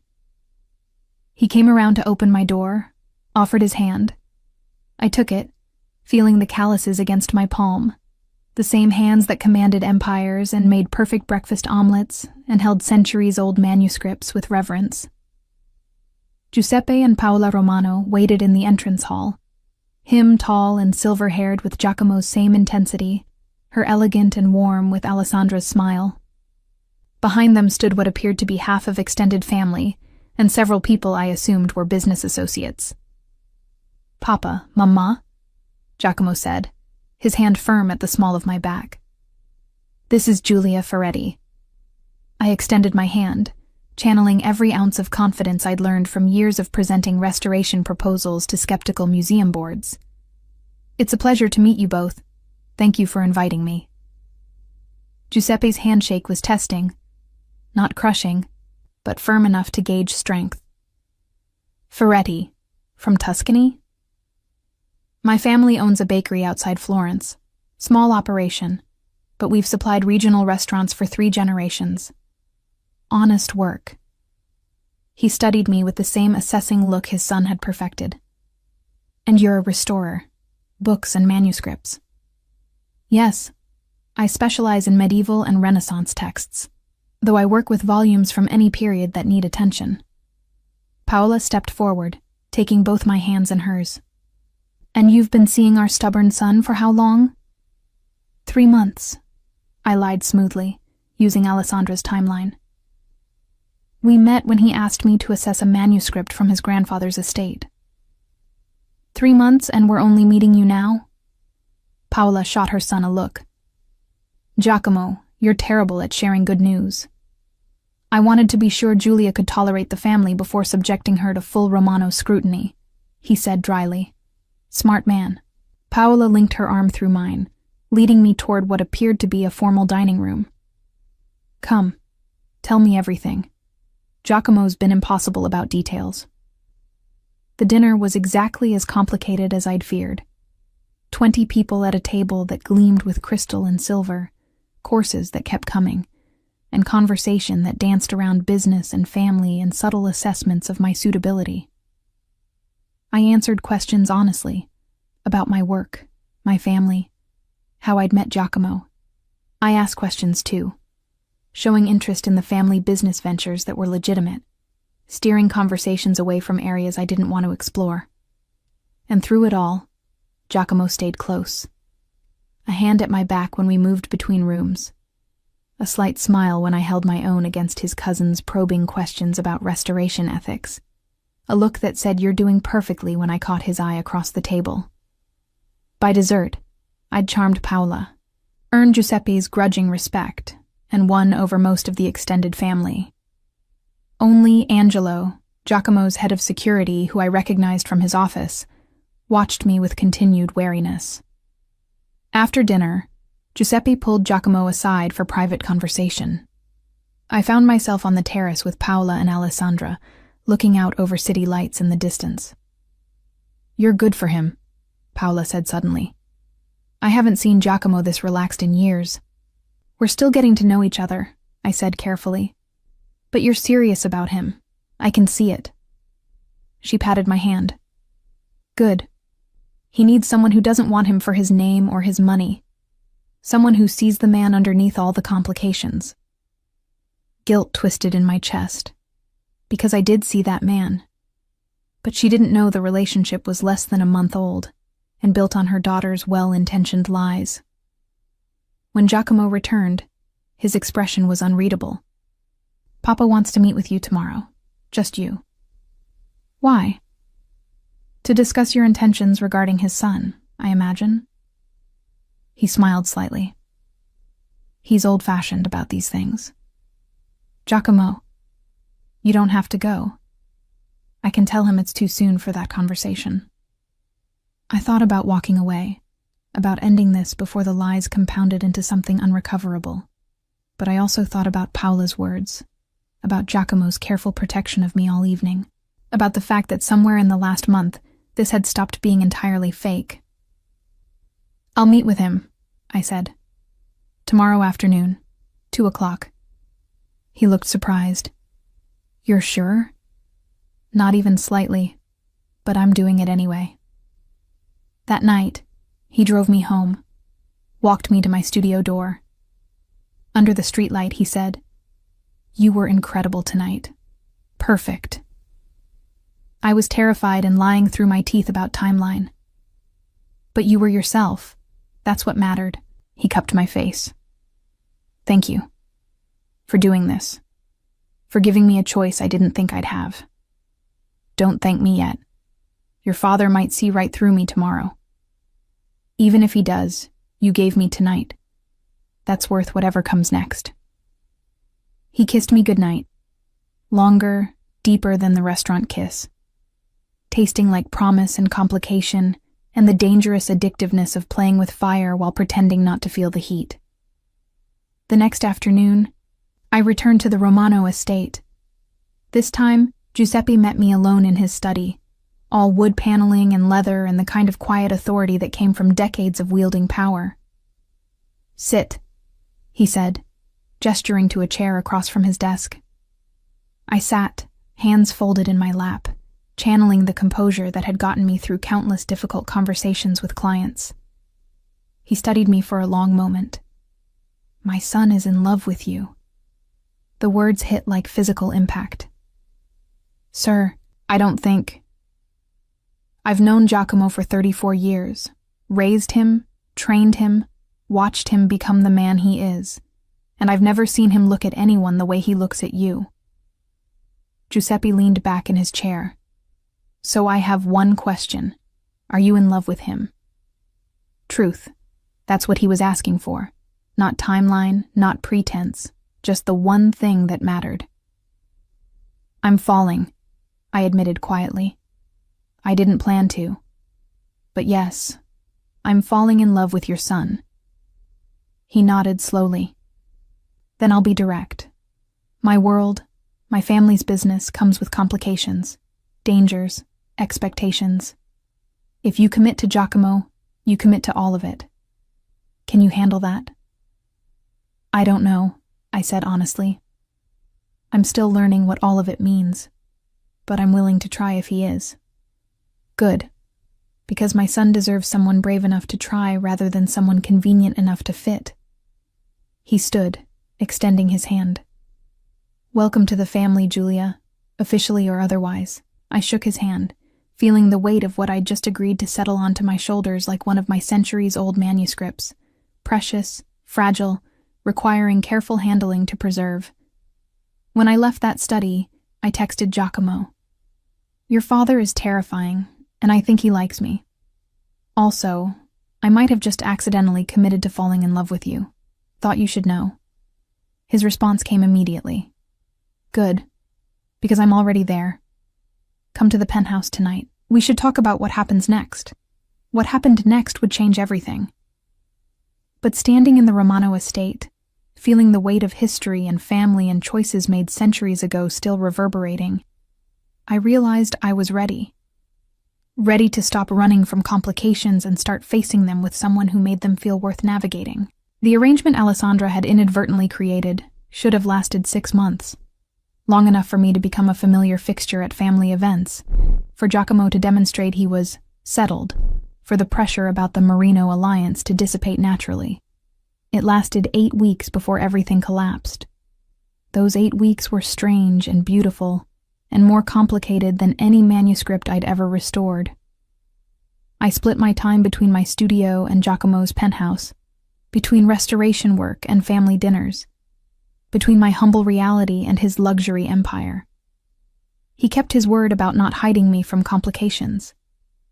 I learned the real scope of the Romano business, not just the legitimate holdings, but the territories, the influence, the careful balance between legal enterprise and darker necessities.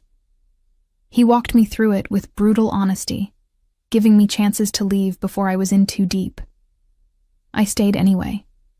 In return, I showed him my world. The painstaking precision of restoration, the satisfaction of making broken things whole again, the way history lived in paper and ink and leather. He'd appear at my studio with coffee, sit quietly while I worked, ask questions that showed he understood the craft behind the art. We attended family gatherings where Paola fussed over me and Giuseppe assessed me with continued approval. We went to galas where I wore borrowed dresses and learned to navigate conversations about art and business and carefully coded threats. We spent quiet Sundays in his penthouse where I cooked simple meals and he read while I worked, and it felt almost normal. Almost. Because beneath the surface, 2 problems were growing. First, I was actually falling in love with him.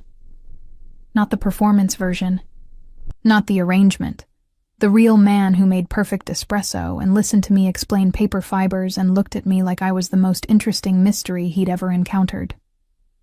Second, someone didn't want us together. The signs started small. A photographer outside my studio, too interested in my comings and goings. Questions from clients about my connection to the Romano family. A break-in at my studio where nothing was stolen but everything had been carefully searched. Someone's investigating you, Angelo told me bluntly after the break-in. He'd started appearing outside my studio, Giacomo's gift of security I couldn't refuse. Trying to find dirt, leverage, anything that could be used against the boss. Who? Working on that, but you need to be careful. No more walking home alone, no more predictable routines. I told Giacomo that evening, sitting in his office while he worked late. He didn't look surprised, just tired. I was hoping we'd have more time before this started. Before what started? The pressure, the attacks, the systematic attempts to break what we're building because it doesn't fit the plan certain people had for my future. He set down his pen, met my eyes. This is what I meant about complications. My choices affect more than just me. So what do? We have options. He stood, moved to the window. I can announce publicly that we're serious. Make it clear you're not going anywhere, which might make you more of a target, but also more protected. Or we can end this now, before you're pulled deeper into something you never asked for. You want to end it? I want you safe. He turned to face me. But I also want you with me. Those two things might be incompatible.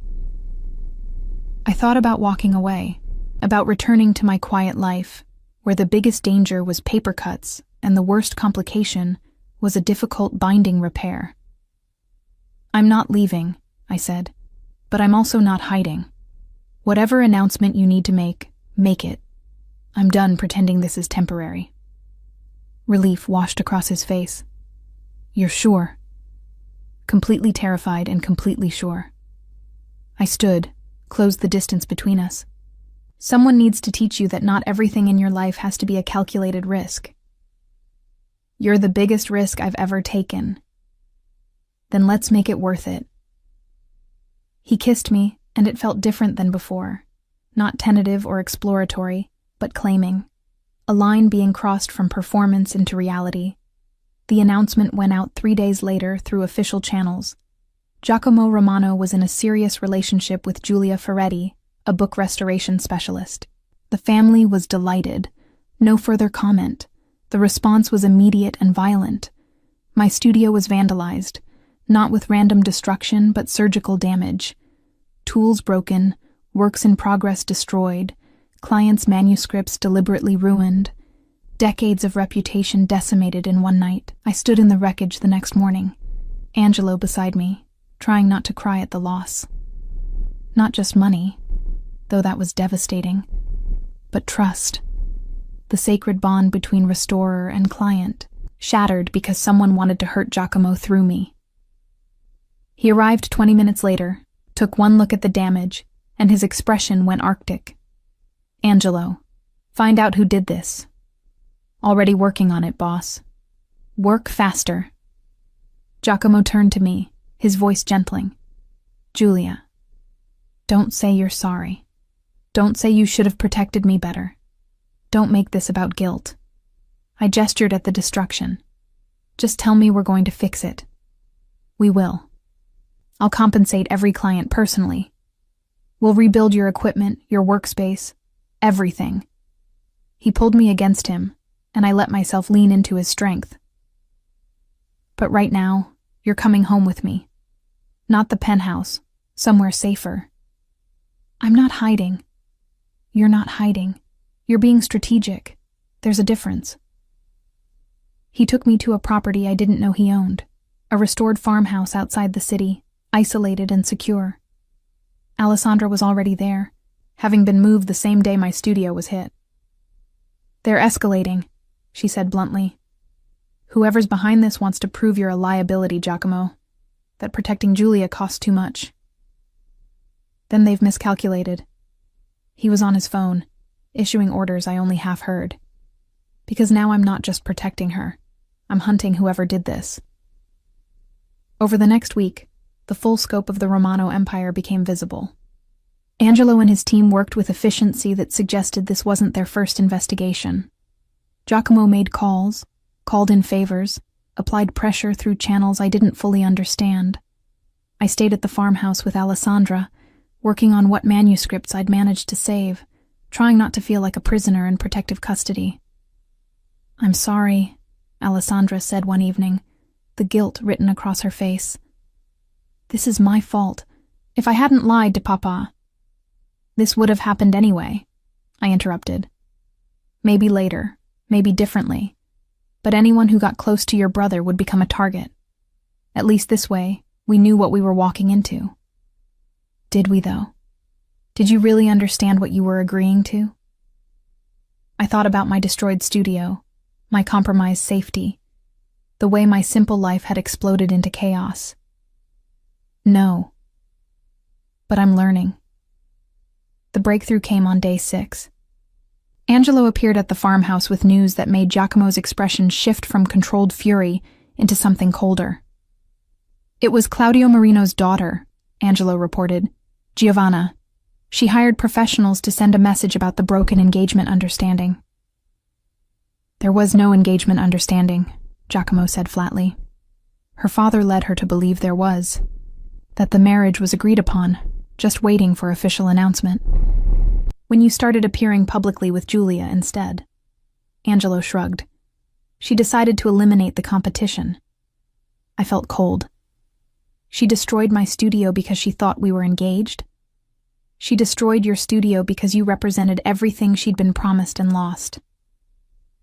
Angelo pulled out his phone, showing surveillance footage. "We have her on camera directing the professionals. Enough for charges if you want to press them." "No charges," Giacomo said immediately. "We handle this internally." "What does that mean?" I asked. He looked at me, and I saw the man beneath the businessman, the one who'd been trained since childhood to solve problems with violence when necessary. "It means I'm going to have a conversation with Fabiano Marino about controlling his daughter's behavior. And if he can't, I will. Giacomo, this isn't negotiable, Giulia. She came after you because of me. That requires a response. A response, not a war. Trust me to know the difference." I did trust him. That was the terrifying part. I trusted this man who operated in a world where handling things internally meant something far different than legal recourse. The meeting with Fabiano Marino happened 2 days later, at a neutral location with both families' security present. I wasn't invited, but Alessandra filled me in afterward.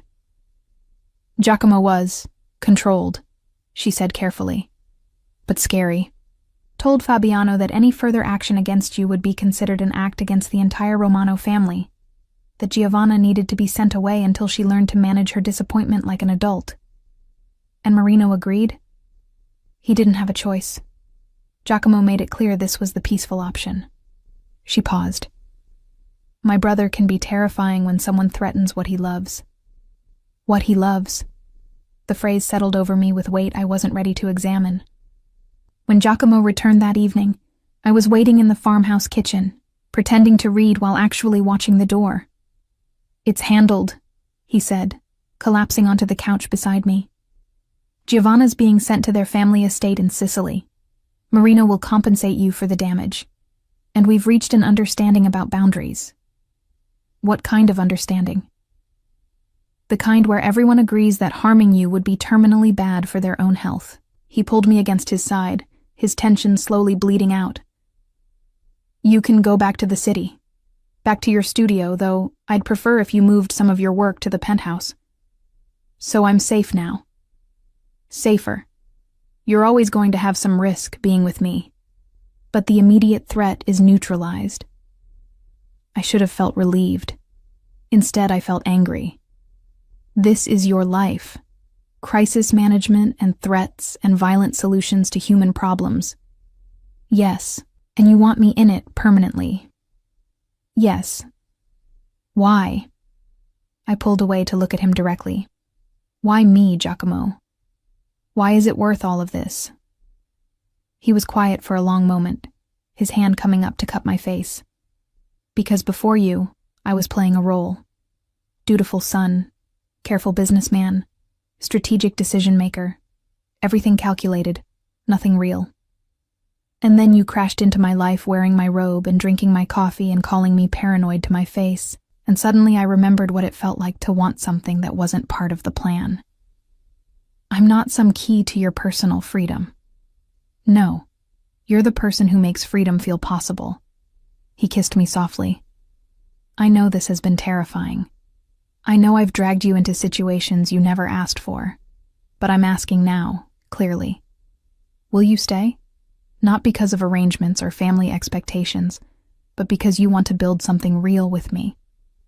3 months ago, I'd been a book restorer who kept to myself, avoided complications, and measured success in completed manuscripts. Now I was sitting in a guarded farmhouse with a man who'd just threatened violence on my behalf, choosing between safety and something that felt startlingly like love. I'll stay, I said, but on 2 conditions. Name them.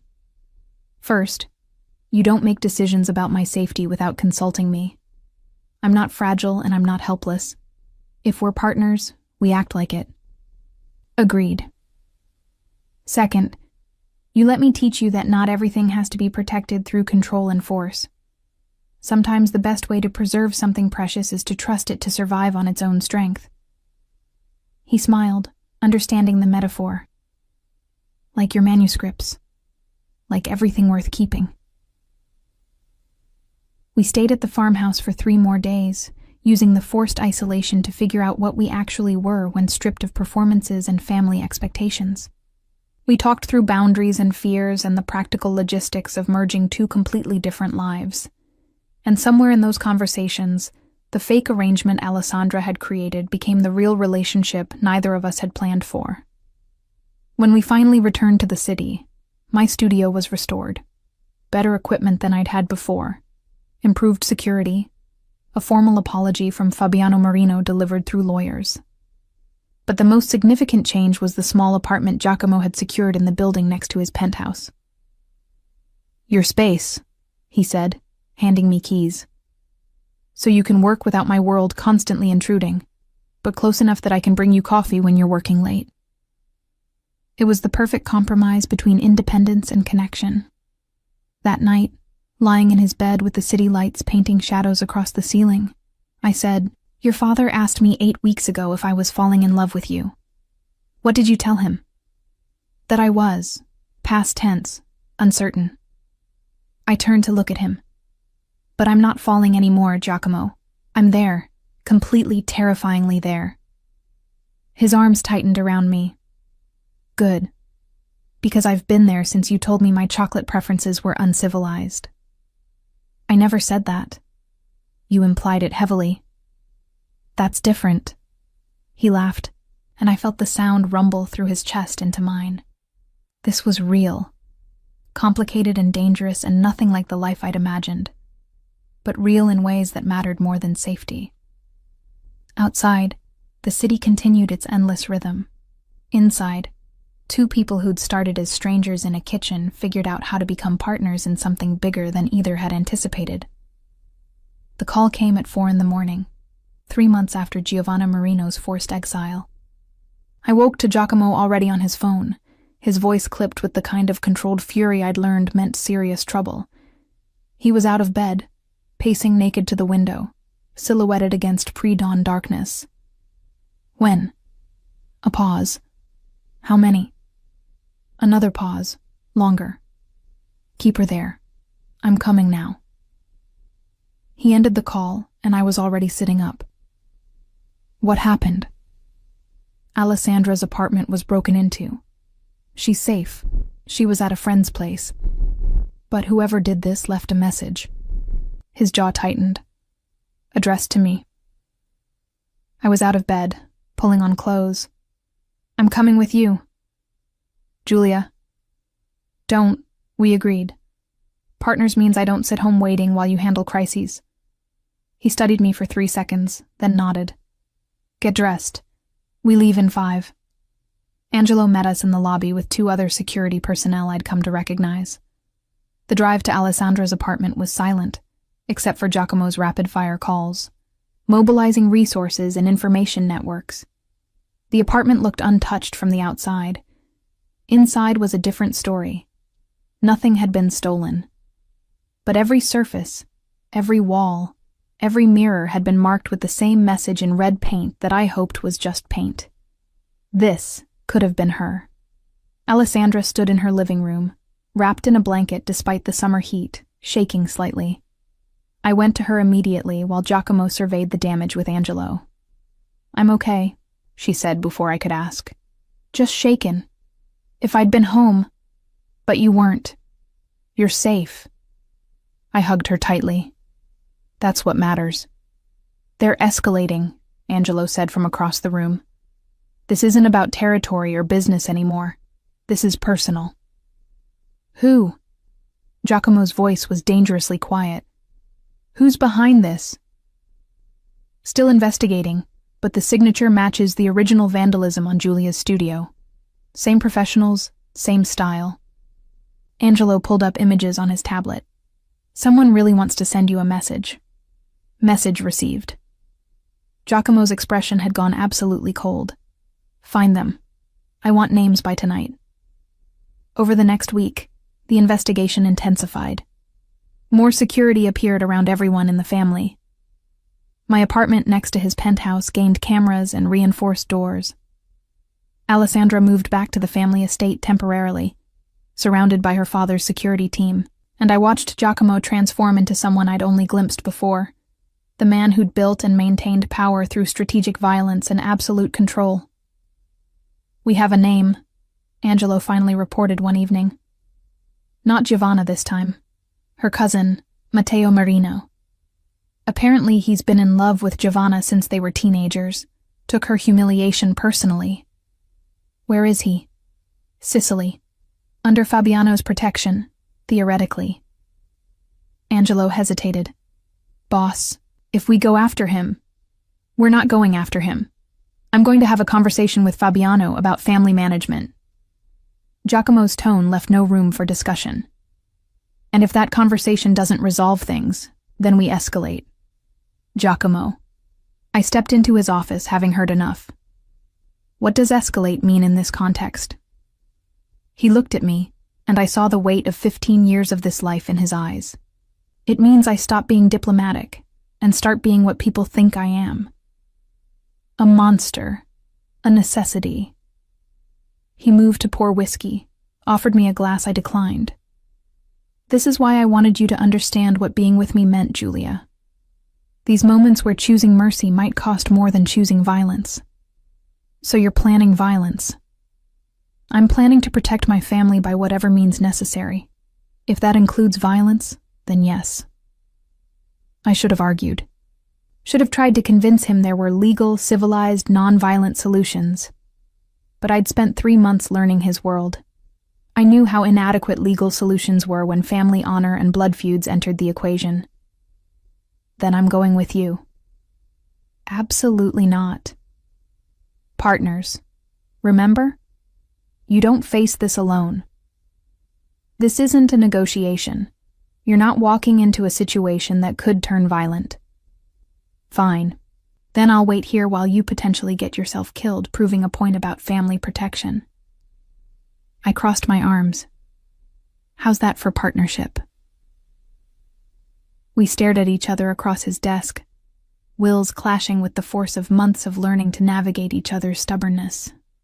Finally, he said, "You stay in the car with Angelo.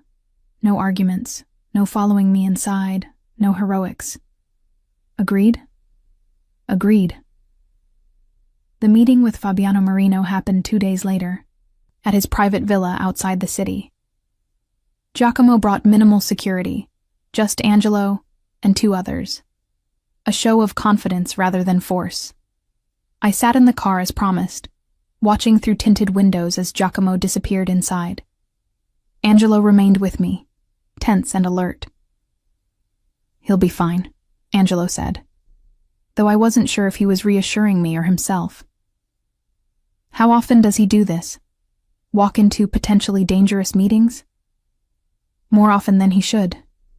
Less often since you appeared." Angelo glanced at me. "You're good for him. Make him remember there are stakes beyond business and territory." "I'm not sure that's entirely positive." Stakes make people reckless. Or careful. Depends on the person. We sat in tense silence for 40 minutes. Then voices, raised, angry, coming from inside the villa.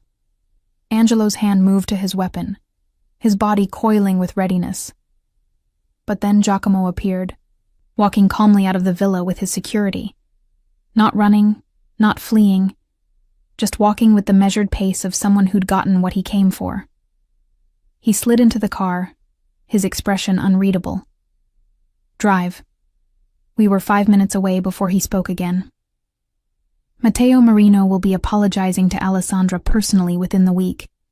He'll also be compensating her for the trauma and property damage.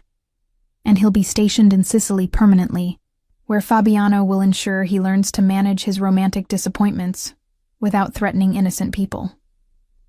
And if he doesn't comply? I asked. Then Fabiano loses access to 3 territories he currently enjoys through our family's goodwill. Giacomo's smile was knife-sharp. He'll comply. No violence. Not this time. But the threat was clear enough. He took my hand, lacing our fingers together.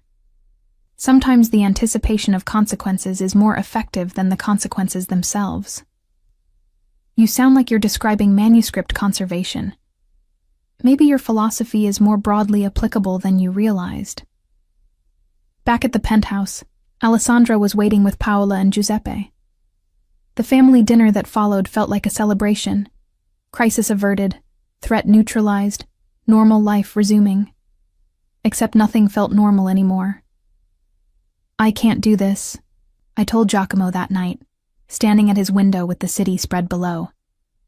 This life of constant threats and crisis management, and wondering if every knock on the door is another message written in paint or blood. I know. I turned to face him. That's it? Just, I know? What else can I say? You're right. This is my life. Has been for 15 years. Will be until I figure out how to exit gracefully. He moved closer, but didn't touch me. I can't ask you to accept that. All I can do is promise that I'll make it as safe as possible for you. Safe isn't the same as good, Giacomo. No. But it's what I have to offer. I thought about my manuscripts, about the hours I spent preserving broken things because they mattered, despite their damage. About the philosophy I'd just heard him quote back to me. What if you left? I asked quietly. What if you stepped away from the family business, built something completely legitimate? That's not possible. This empire doesn't have an exit door. Everything has an exit if you're willing to pay the price. I took his hands. You've spent 3 months showing me your world. Now let me show you mine, where success isn't measured in territories controlled, but in things preserved, where legacy means what you build, not what you inherit. You're asking me to walk away from everything. I'm asking if there's anything in everything that matters more than building something real with me. He was quiet for so long I thought I'd lost him. Then, my father built this empire, my grandfather before him. Walking away would be betraying generations, or honoring them by choosing something different, something better. It would take years. Selling off holdings, restructuring, ensuring the transition doesn't create power vacuums that lead to violence. Then we have time. Years to figure out how to build the life we actually want, instead of the one we inherited. He pulled me against him, his forehead resting against mine. You make it sound possible. You made falling in love with a mafioso sound possible. I'm just returning the favor. I'm not a mafioso. I'm a businessman with complicated family investments. You threatened Fabiano Marino in his own villa this afternoon. Diplomatically threatened. There's a difference. I laughed, the sound surprising us both. We're insane. Completely. He kissed me, soft and certain. But I'll do it. For you, for us, I'll find a way out. Not for me, for yourself. For the life you actually want instead of the one you've been told to want. What I want is you. Everything else is just logistics. The transition took 3 years. 3 years of careful divestment, strategic restructuring, finding reliable people to take over territories and holdings. 3 years of family arguments and compromises, and Giuseppe's grudging acceptance that his son was choosing a different path. 3 years of me building my own restoration business, expanding beyond my studio to teach workshops, consult for museums, publish research on medieval manuscript preservation techniques. We got married in the 2nd year, in a small ceremony that managed to honor both our worlds. Alessandra was my maid of honor, wearing a dress the color of old vellum. Giuseppe gave me away since my father's health didn't permit the journey, tears in his eyes that he pretended were about something else. By the 3rd year, Giacomo had transformed the Romano holdings into something almost entirely legitimate. Real estate without the territorial implications, import-export without the shadow dealings, investments that could be discussed in public without careful euphemisms. I kept 3 things, he told me one evening, showing me the final portfolio. The building with the restaurant where we had our first lunch, your studio building, because the rent you're paying yourself is criminal, and the farmhouse outside the city, because that's where we figured out how to be real. You're sentimental under all that careful control, only about you. He set aside the papers, pulled me into his lap. Giuseppe officially retired last month. Angelo's taking over as head of operations for what remains of the family business. And I'm now just a wealthy investor with excellent taste in wine and beautiful women. Just one beautiful woman, I hope. Just one. She's terrifying and stubborn and spends most of her time covered in book dust, and I've never wanted anything more. We moved between his penthouse and my studio, between family obligations and professional achievements, building something that belonged entirely to us. Alessandra flourished in the family business, revealing a talent for negotiation that made her father beam with pride. Paola divided her time between organizing charity events and plotting about grandchildren she didn't have yet. On our 3rd anniversary, I finished restoring the manuscript from Giacomo's grandfather, the one that had brought us together. The medical treatise was now museum quality, every page stabilized, every word legible, ready to be shared with researchers and historians. "It's perfect," he said, examining my work with the careful attention I'd taught him. "You made it whole again." Not whole. Better than whole. Honest about its age and damage, but preserved for centuries more of use. I traced the leather binding I'd reconstructed. Like us, really. Not hiding the complications, but building frameworks that support what matters. He pulled me into a kiss that tasted like cedar and promise, and the strange magic of 2 people who'd started as strangers in a kitchen, and chosen each other through crisis and chaos and complicated family dynamics. Outside his office window, the city spread in all directions, full of territory someone else now managed, full of power someone else now wielded. But inside, we'd built something smaller and infinitely more valuable. A partnership that didn't require protection because it was built on trust. A love that didn't need to be perfect because it was perfectly honest. A future that belonged entirely to us. "Do you regret it?" I asked. "Leaving the empire behind?" Every empire falls eventually. Better to walk away while choosing the successor than to be toppled by time or rivals. He smiled against my hair. "Besides, I found something better." "What's that?" "A woman who looked at my most dangerous self and decided I was worth restoring. Who saw potential beneath the damage and built frameworks to support what mattered." He tilted my face up to meet his eyes. "You preserved me, Julia.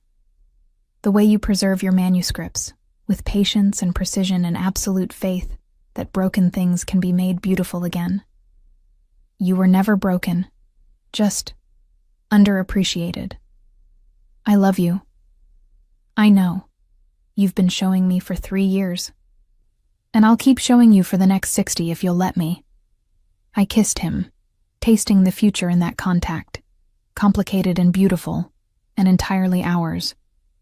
Built not on territory or tradition, but on choice. The choice to see past reputations to reality. To find love in unexpected morning encounters. To preserve what mattered and let everything else fall away. Because some things were worth protecting through any complication.